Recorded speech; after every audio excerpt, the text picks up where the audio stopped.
plusieurs moyens pour communiquer avec les animaux. La communication verbale, ce que font les comportementalistes qui ont étudié le langage des animaux à travers leurs gestes, leurs sons, etc. On en a parlé tout à l'heure. Le non-verbal. Alors le non-verbal, pour moi, c'est vraiment entrer en vibration. Donc c'est le champ vibratoire qui est au-delà de l'intuition, au-delà de l'instinct, au-delà du toucher, au-delà du ressenti. La vibration, le champ vibratoire. J'ai commencé par me présenter avec les concepts que j'ai créés de biophilie. C'est ça que ça veut dire. C'est la coexistence de champs vibratoires communs qui appartiennent à des espèces différentes. Donc la vibration, c'est vraiment quelque chose sur laquelle nous allons nous attarder et que je souhaite transmettre par-dessus tout. Et puis, nous avons également la télépathie. Donc la télépathie, ça se développe aussi. C'est une façon de se centrer, d'inviter par l'image, plus intéressant que le mot d'ailleurs avec les animaux, d'inviter à une rencontre par l'image. Vous émettez une image à l'animal, que l'animal reçoit ou pas, vous le savez en général assez vite, et à laquelle il peut répondre. Et puis nous avons également ce qu'on va appeler dans le chamanisme, ce qu'on appelle le chamanisme, peu importe, la rencontre à travers un voyage. C'est toujours de la vibration, mais nous allons donc visualiser ou voyager dans l'espace-temps à la rencontre des animaux. Et c'est comme ça que nous pouvons, dans un contexte très particulier, rencontrer nos animaux alliés, nos animaux totems, comprendre ce que ça veut dire aussi, pour eux comme pour nous. J'aimerais vraiment insister sur le fait que cette communication, elle est fascinante pour nous parce que c'est vraiment de la découverte et de la magie de l'existence. Tangible, c'est pas de la magie illusoire, c'est vraiment y arriver, c'est vivre, c'est toute notre vie qui change une fois qu'on est rentré en résonance avec tout ça. C'est important de savoir que entrer en communication avec les animaux, eh bien c'est aussi pour eux quelque chose, selon comment c'est fait, qui peut nourrir leur espèce, faire évoluer leur espèce grâce à l'homme, comme la détruire. Donc,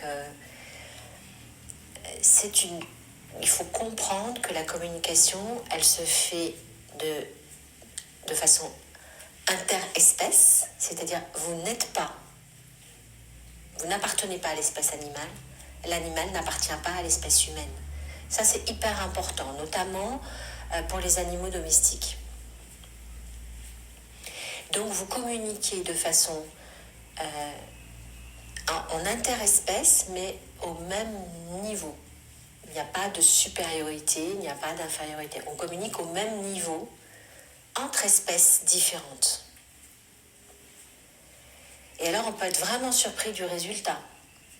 Parce que lorsque nous communiquons avec nos animaux domestiques, nous communiquons de façon humaine, avec notre émotionnel d'ailleurs, bien souvent. Nous ne communiquons qu'avec notre émotionnel qui est en lien avec le cerveau limbique. Les animaux, par essence, ils sont instinctuels. Soit ce sont des animaux de proie, soit ce sont des animaux qui sont des prédateurs, soit ils fonctionnent en meute, soit ils fonctionnent en troupeau, soit ils fonctionnent de façon isolée. Où est-ce qu'ils habitent à l'origine? Même si l'animal est domestique, quel est leur habitat naturel? Tout ça, ce sont autant d'éléments qui sont importants et avec lesquels il va falloir fusionner pour entrer en communication. Il va falloir épouser leur origine et leur espèce pour entrer en vibration. C'est une question de fusion consciente dans la supraconscience que nous n'appartenons pas à leur espèce. Donc nous entrons en relation avec l'espèce. Nous entrons en relation par la vibration, nous voyageons dans le champ vibratoire d'une espèce qui n'est pas la nôtre et qui donc ne va pas vous répondre de façon humaine. C'est ça qu'il faut comprendre. Ils ne peuvent pas répondre de façon humaine. Quand on a des animaux domestiques chez nous et qui évoquent, par exemple, notamment le chien, on y pense, ou le chat, puisque c'est ce qu'il y a de plus classique, on prend le chien, on dit souvent, mon Dieu, mais quel amour inconditionnel. Il est tellement dans l'amour inconditionnel qu'il va répondre, lui, il est entré dans votre vibration. Et il sait que vous attendez ça. Sa nature, c'est de donner de l'amour, mais si vous attendez une telle forme d'amour, il va vous donner une telle forme d'amour.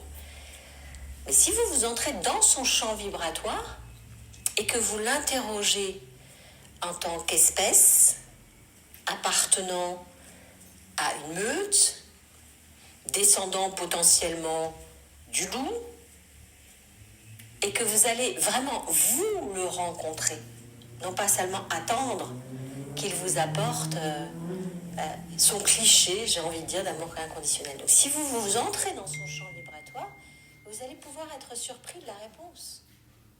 Il peut vous dire pourquoi est-ce qu'il est ici. Il peut vous dire que c'est vous qui vous occupez de lui, mais qu'il est là pour quelqu'un d'autre de la famille. Il peut vous dire où il a mal. Il peut vous dire comment la nourriture lui convient ou pas.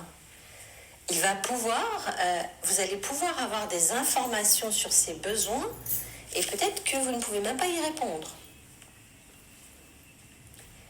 Ce qui est intéressant de savoir, c'est que ils ont des émotions. Je ne suis pas en train de dire ils sont que de l'instinct. Ils ont des émotions.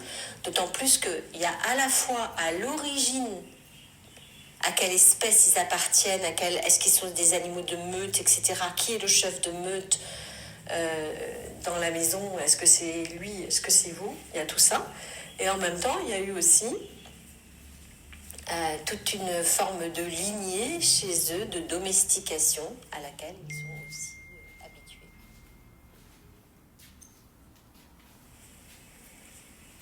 Ils sont très très contents de collaborer, très souvent ils sont hyper contents de collaborer. C'est nous qui ne collaborons pas véritablement. Ou alors nous souhaitons qu'ils collaborent, mais dans notre univers. Là, il s'agit de transposer, de voyager dans leur univers. Et vous pouvez vraiment être surpris des réponses. Alors la méthode, pour moi, celle qui est vraiment la plus porteuse, en fait j'en ai 2 ou 3. Si vous n'êtes pas dans un environnement naturel, il vaut mieux faire ce qu'on appelle les voyages, donc sous hypnose ou les voyages chamaniques. Et pour cela, il y a des méthodes que j'explique, que je vais vraiment très bien expliquer dans les futurs ateliers, avec des exercices pratiques où on va pouvoir s'entraîner.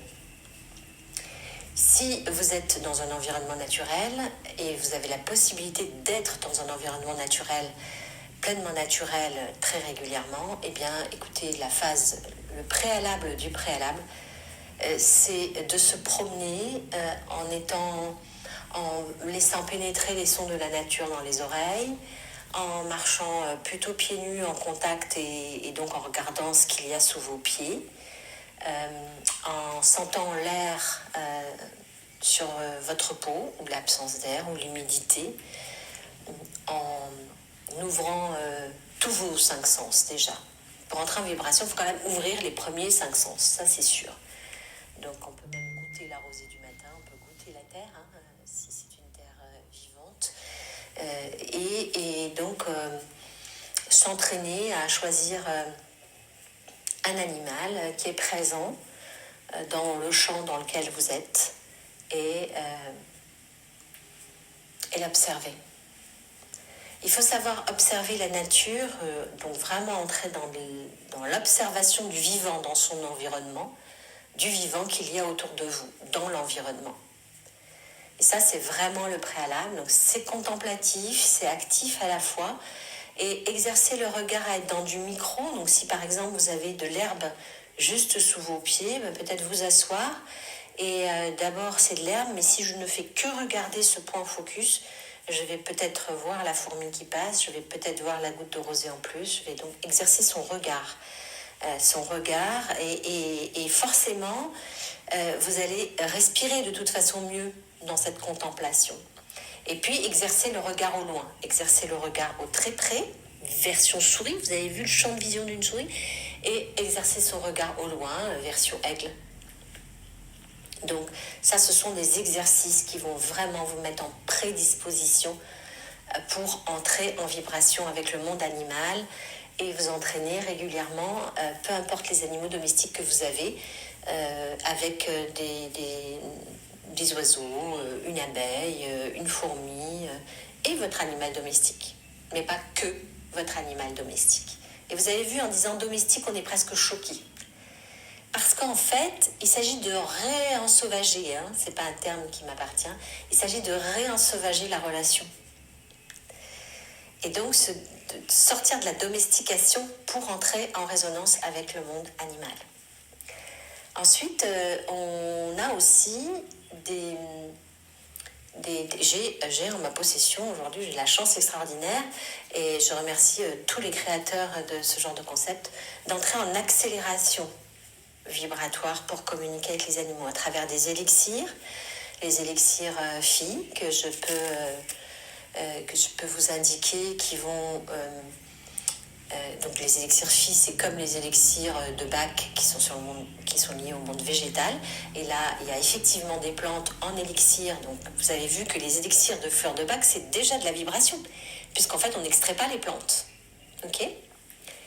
Donc, c'est déjà un mode vibratoire. C'est ça. Lorsque vous allez prendre votre rescue, même à la pharmacie aujourd'hui, c'est vibratoire. Et bien, quand on rentre en communication animale, il s'agit exactement de la même chose. Maintenant, il y a un partenaire qui a énormément soutenu mes activités associatives, qui s'appelle Andreas Corté, qui a des élixirs qui s'appellent des élixirs PHI, PHI, qu'on retrouve dans la biophilie, et qui ramène au nombre d'or d'ailleurs, au demeurant, on développera ça plus tard. Et en fait, il a des élixirs qui sont animaux, vibratoirement animaux, végétaux et autres. Et il y a des complexes que je peux vous proposer qui vont vous mettre dans une prédisposition à la communication animale. Et puis, j'ai également des outils de biorésonance, de technologie de pointe à travers le Life System qui peuvent à la fois accélérer votre communication animale en partant de vous, permettre également à votre animal non seulement d'avoir un rééquilibrage énergétique immédiat, pardon, mais aussi d'entrer plus facilement en communication avec vous. Enfin, des tas d'outils existent pour aller plus vite aujourd'hui. Et c'est ça qu'il y a d'extraordinaire. Peut-être en conclusion, ce que j'ai vraiment envie de dire, c'est que les outils existent, les accélérateurs existent. Donc, vous pouvez venir en atelier avec moi directement pratiquer. Des stages vont être organisés également à ce sujet. Et vous pouvez vous-même composer vos groupes avec un minimum de 8 personnes. Comme vous pouvez venir en individuel pour communiquer avec les animaux à travers des outils de biorésonance et pour accélérer ces process. Et ça va. Vous pouvez également revenir à l'atelier de la semaine prochaine où je vais rentrer vraiment dans le détail de ce qu'est la biorésonance et ses biotechnologies, pas spécifiquement pour les animaux, mais c'est une façon également de comprendre tout cela. En tout cas, je vous remercie de votre attention et je vous dis à très bientôt. On a encore, d'ici la fin mars, sur ce premier trimestre, 3 ou 4 rendez-vous animaliers. À bientôt.